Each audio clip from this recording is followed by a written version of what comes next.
स्वरूपं चिदानन्दकन्दं जगत्सम्भवस्थानसंहारहेतुं स्वभक्तेच्छया मानुषं दर्शयन्तं नमामीश्वरं सद्गुरुं साईनाथं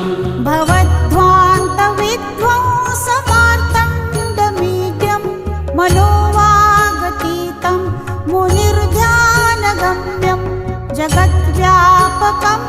निर्मलं निर्गुणं त्वां नमामीश्वरं सद्गुरुं साईनाथं